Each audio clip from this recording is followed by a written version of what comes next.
सोरेन ने झारखंड की 56,61,000 महिलाओं को नए साल का तोहफा दिया है। सीएम ने चुनाव में आधी आबादी से किए गए वादे को पूरा किया और हर महिलाओं के खाते में मैया सम्मान योजना की 25-2500 रुपए की राशि भेजी गई।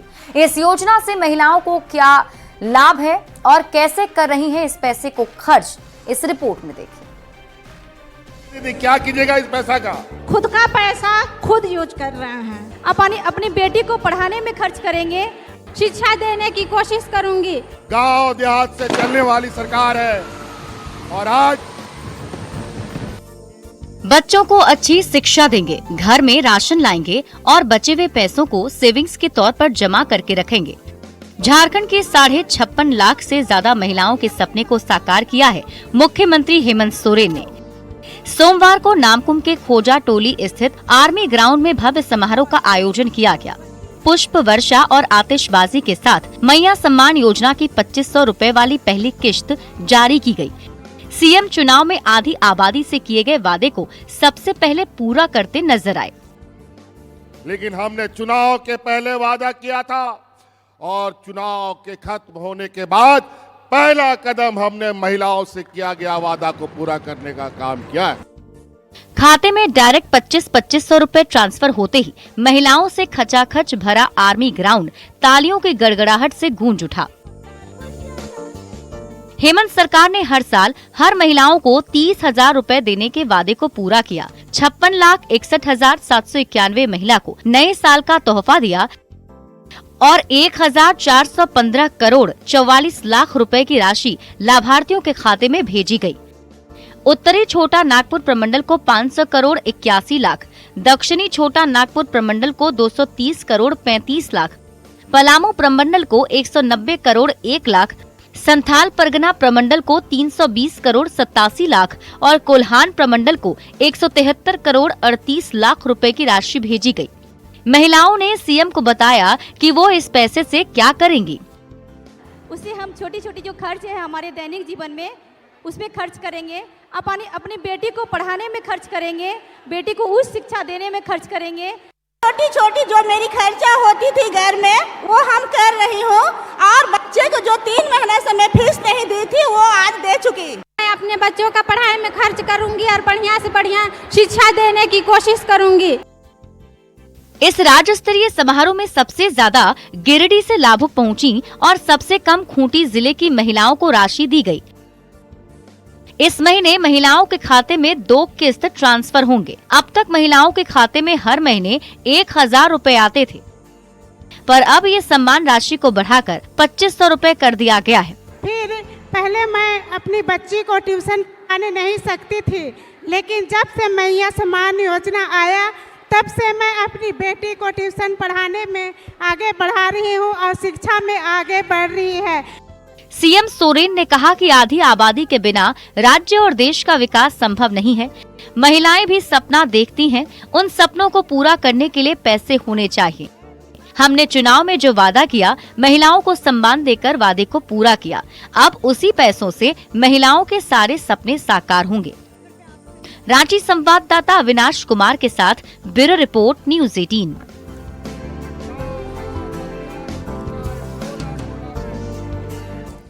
तो मैया सम्मान योजना के तहत आज मुख्यमंत्री हेमंत सोरेन की ओर से पहले किस्त जारी की गई और इस पर बीजेपी ने प्रतिक्रिया दी है। पूर्व नेता प्रतिपक्ष अमर बाउरी ने कहा कि सरकार को अपने दूसरे वादों पर भी ध्यान देना चाहिए। अमर बाउरी ने कहा कि इतने कम समय में राज्य सरकार का मूल्यांकन करना गलत होगा। उन्होंने एक वायदा पूरा किया, इसलिए उनका अभिनंदन है। ऐसे ही सारे वायदे भी पूरा करिए और थोड़ा सा लॉ एंड ऑर्डर को भी संधारण ठीक से करिए। एक वायदा पूरा करके कितने वायदे झुटलाएंगे ये तो आने वाला समय बतलाएगा, लेकिन अभी 1 महीना ही हुआ है, इसलिए अभी उनको पूरी छूट है। अपने हिसाब से सरकार चलाए, अपने हिसाब से चीज़ों को जैसे उनको करना करे। इतनी जल्दी सरकार का, किसी भी सरकार का आकलन करना मुझे लगता है बहुत जल्दबाजी होगा।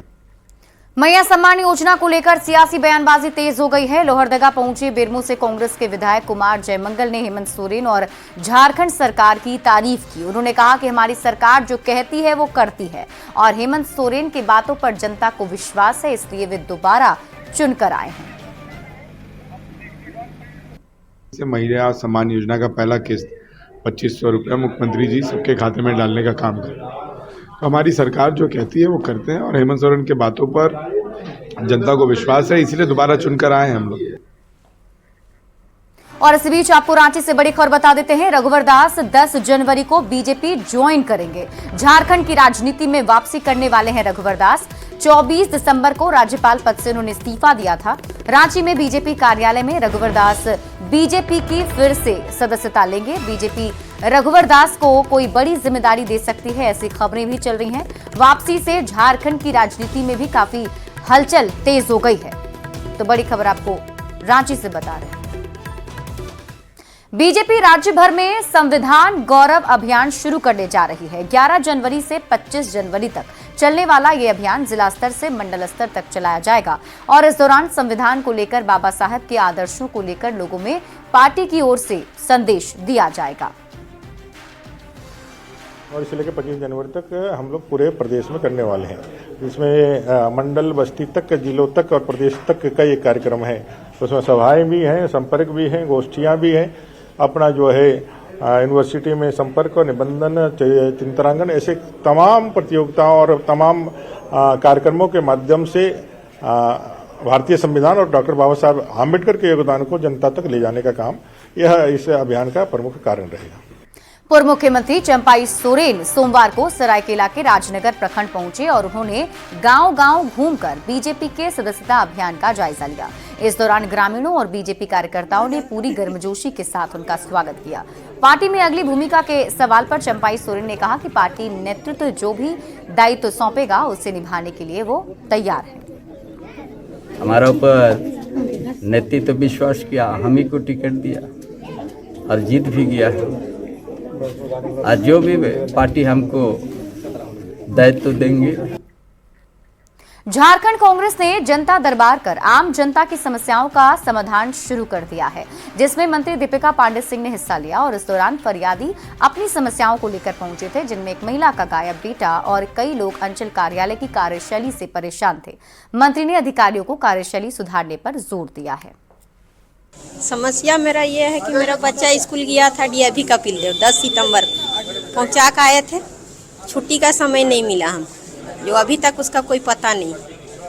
हम लोग का ज़मीन जगह का दुश्मनी है, जो जिससे दुश्मनी है उन लोगों ने बोला था 8 तारीख को बोला, मेरा बेटा 10 तारीख को गायब हुआ। आज यहाँ क्या बोला गया? यहाँ भी बोली मैडम करवा रहे हैं। अब वो आवाज़ का परेशानी सामने आया। मैडम तो बोले कि हो जाएगा करके। हाँ, ब्लॉक जाके बहुत परेशान थे। ब्लॉक में मेरा कुछ काम नहीं हुआ, उसका चलते यहाँ यहाँ तो मिलने के बाद बोला कि आपको हो जाएगा। बिना छत का है, मेरा छोटा छोटा बच्चा है और अभी ठंड का मौसम नहीं है। रविवार की रात मेदिनीनगर के चैनपुर में लोगों की नींद और चैन दोनों उड़ गई। गोलियों की गूंज से गर्दा गांव दहल उठा। आधी रात को बेखौफ अपराधियों ने वांटेड क्रिमिनल भरत पांडे और उसके राइट हैंड दीपक साव को गोलियों से भून डाला। गांव में गैंगवार के बाद क्या है हालात और डबल मर्डर केस की गुत्थी सुलझाने में कहां तक पहुंची है पुलिस, इस रिपोर्ट में देखिए।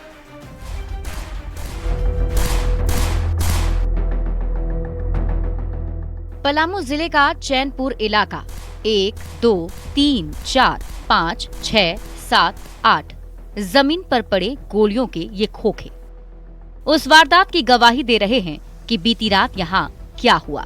8-10 नहीं, लगभग 25 राउंड फायरिंग के बाद गर्दा गांव गोलियों की गूंज से दहल उठा। रविवार की रात कोयलांचल में आपराधिक गिरोह के वर्चस्व की लड़ाई का बदला पलामू में लिया गया। आपसी गैंग वॉर में बेखौफ बदमाशों ने पांडे गिरोह के सुप्रीमो भरत पांडे उर्फ भरत सिंह और उसके राइट हैंड दीपक साव उर्फ ढोला की गोलियों से भूनकर हत्या कर दी। भागने के दौरान अंशु और महावीर सिंह को भी गोली मारकर जख्मी कर दिया। मैंने उसका पैर में लग गया और हमको हाथ में लग गया। और मरे कितने लोग? मरे 2 लोग। भरत और दीपक दोनों पतरातू इलाके के रहने वाले थे। दोनों गर्दा गांव में भरत के मौसा के घर बर्थडे पार्टी मनाने पहुंचे थे, पर दोनों इस बात से अनजान थे कि इनकी जिंदगी की आखिरी पार्टी होगी। दोनों जश्न की रात तो देख पाएंगे, पर सोमवार की सुबह इनके नसीब नहीं होगी। रात में हम लोग सोए और आधा रात तड़ा आवाज आया तो हम लोग निकले। तो पहले परिवार निकली तो देखा कि 5-7 आदमी जोड़ के इधर से भाग रहा है। चैनपुर पुलिस के मुताबिक वांटेड क्रिमिनल दीपक साव हत्या समेत कई बड़ी वारदात में शामिल था। भरत पांडे पिछले ही साल जुलाई महीने में रामगढ़ जेल से बाहर निकला था। कि हत्या के कांड में ये जेल में था, उसके बाद में यहाँ पर ये आया हुआ था। ये दोनों को एक कमरे में सोया हुआ था, वहाँ पर इनकी हत्या कर दी गई है। चर्चा है कि भरत पांडे कई दिनों से अपना अलग गिरोह चला रहा था। कोयलांचल में कई आपराधिक गिरोह के साथ इसकी वर्चस्व की लड़ाई चल रही थी। पुलिस को घटनास्थल पर बिखरे कई खोखे मिले हैं। फिलहाल पुलिस इस डबल मर्डर केस की गुत्थी सुलझाने में जुटी हुई है। पलामू संवाददाता नीलकमल के साथ ब्यूरो रिपोर्ट न्यूज़ 18। रांची में पुलिस एक मामला सुलझाती है तो अपराधी दूसरी चुनौती पेश कर देते हैं। अपराधियों ने लक्ष्मी नारायण कॉम्प्लेक्स में बड़ी लूट की वारदात को अंजाम दे दिया है। कॉम्प्लेक्स में अकेली रहने वाली 77 वर्षीय बुजुर्ग महिला के पास किराए पर दुकान खोजने के नाम पर अपराधी पहुंचे थे और घर में अकेली पाकर लूट लिया। लूटपाट के दौरान अपराधियों ने बुजुर्ग महिला को बांधकर बुरी तरह पीटा भी है और फिर घर में रखे करीब 5 लाख के कीमती गहने और नगद 2000 पर हाथ साफ कर फरार हो गए। फिलहाल महिला की शिकायत के बाद पुलिस मामले की जांच में जुटी हुई है। कि घुस गया, देकर के गिरा दिया नीचे, बांध दिया पैर हाथ है, मुंह को बांध दिया, गला में बांध दिया है, गला में बांध दिया। बांध करके बोला पैसा दीजिए, पैसा दीजिए, रुपया दीजिए, गहना दीजिए, चाबी दीजिए। नहीं दिया तो मारा। इतना मारोगे हम तुरंत दे पाएंगे ना कुछ बोल पाएंगे, इतना बार मारा। खूंटी में कर्रा थाना पुलिस ने गुप्त सूचना के आधार पर रोन्हे जंगल में छापेमारी कर पीएलएफआई के 2 उग्रवादी को गिरफ्तार किया है। उनके पास से एक राइफल, 11 कारतूस के साथ नक्सली पर्चा और दूसरे आपत्तिजनक सामान भी जब्त किए गए। गिरफ्तार आरोपी जिले में कई उग्रवादी घटनाओं और फायरिंग के मामले में शामिल रहे हैं और पहले भी जेल जा चुके हैं। ये आरोपी रांची के होटवार जेल में बंद शिव कुमार साहू गिरोह के सदस्य हैं। इनकी गिरफ्तारी से पुलिस ने राहत की सांस ली है। विकास और एक है निमेश, दोनों का आपराधिक इतिहास है। विकास कई बार जेल जा चुके हैं और इन्हीं के ग्रुप के द्वारा और जो जेल में बंद है शिव कुमार साहू के द्वारा ही उनके अन्य साथियों के द्वारा यहाँ खूंटी क्षेत्र में फायरिंग हाल ही में किया गया था। पूर्व प्रधानमंत्री एचडी देवगौड़ा देवघर के बाबा बैद्यनाथ मंदिर पहुंचे, जहां उन्होंने विधि विधान से पूजा अर्चना की। पूर्व प्रधानमंत्री की कड़ी सुरक्षा व्यवस्था के बीच बाबा मंदिर के गर्भगृह उन्हें ले जाया गया। उनके पुश्तैनी पुरोहित जयदेव झा ने पूजा अर्चना कराई। सभी देवी देवताओं का उन्होंने आशीर्वाद लिया और इसके बाद देवगौड़ा को दुर्गा मंडप के पास लाया गया, जहाँ डीसी, एसपी और एसडीओ ने उन्हें अंग वस्त्र और मोमेंटो देकर सम्मानित किया। Remove the sins committed in the past life, that is our firm belief. I have come, I prayed, Lord, और अब बात करेंगे महाकुंभ की। 12 साल बाद लगने वाले महाकुंभ को लेकर देश भर में उत्साह का माहौल है। रांची रेल मंडल की ओर से भी तीर्थ यात्रियों के लिए स्पेशल ट्रेनें चलाई जा रही हैं। अगर आप भी महाकुंभ में स्नान करना जाना चाहते हैं तो अपनी टिकट बुक कर सकते हैं। ये रिपोर्ट देखिए।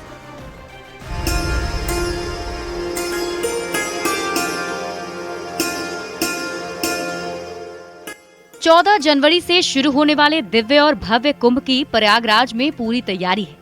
अब तक के सबसे बड़े बजट के साथ इसके सफल आयोजन की तैयारी में यूपी सरकार जुटी है, लेकिन इसमें लोगों को लाने और ले जाने के लिए रांची रेलवे की भी पूरी तैयारी है।